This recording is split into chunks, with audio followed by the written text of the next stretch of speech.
35 years back, life was much easier for the corporate world employee. But today, it's not the case. And I want to show some numbers which really shook me.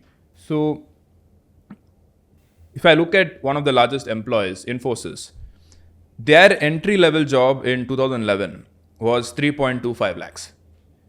Today, it's 3.75 lakhs. That's just a 15% increase in 15 years.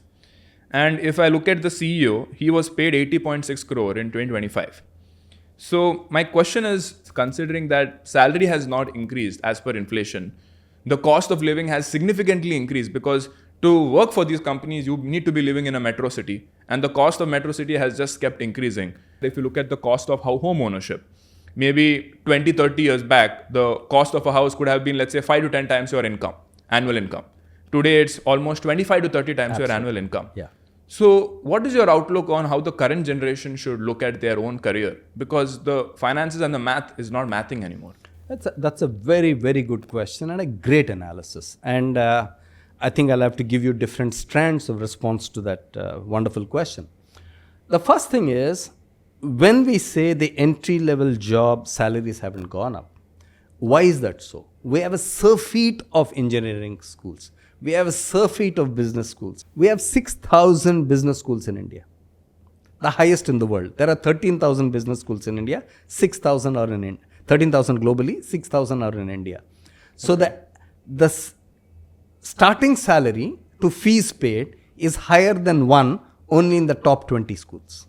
The starting salary, the ratio of the starting salary to the fees paid is higher than one? In only 20 colleges. Out of these 6,000 colleges? Absolutely. Everywhere else it's lower. Wow. So it means we have too much supply of raw material, if you want to call it people, talent, whatever it is. Now the only option is for you to be very good. If you're not the best engineer, you're not the best B school graduate, why will your company honor you? Okay. So in this mad rush, you have to do much more. That's point number one. The second thing you mentioned, which a lot of people have asked me about, is the CEO salary to the median salary paid or the average salary. I think it's out of whack right now. Okay. The average life of a CEO in India is 4.2 years. The average life of a CEO globally is 7.2 years. Now one could ask the question, if a company has been around for 100 years, this CEO is going to make little difference.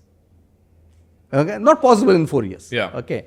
So will CEO salaries be curtailed? Will CEO salaries come under some kind of scrutiny? Almost yes. I think shareholders will do it. And when activist investors come into India, they will make life more difficult. Okay, it's bound to happen. It's a matter of time. We already see investors challenging the salary of a chairman, challenging the salary and the benefits which are being offered, etc. We already see that. The last one which you talked about is metros. It's a very interesting question again. This is true in many parts of the world, not just in India.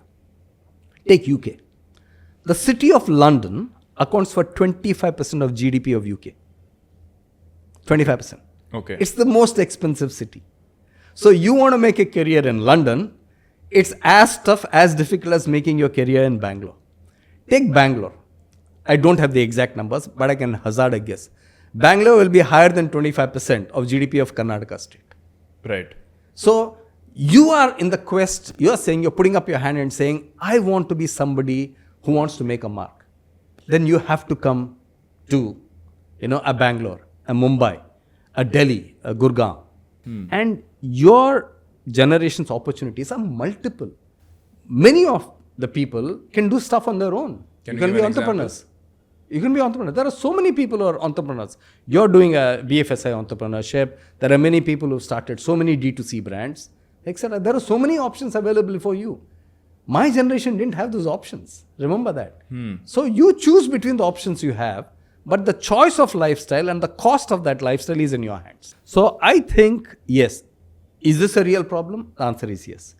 But there are no easy answers here. Supply and demand of good housing is always going to be a challenge in the top 25 cities in this country. So the only answer is spread out, like Bangalore has spread out, like a Whitefield, like a Shajapur, like a Jayanagar, more like a Hebbal, like a Yelahanka, like a Jakkur.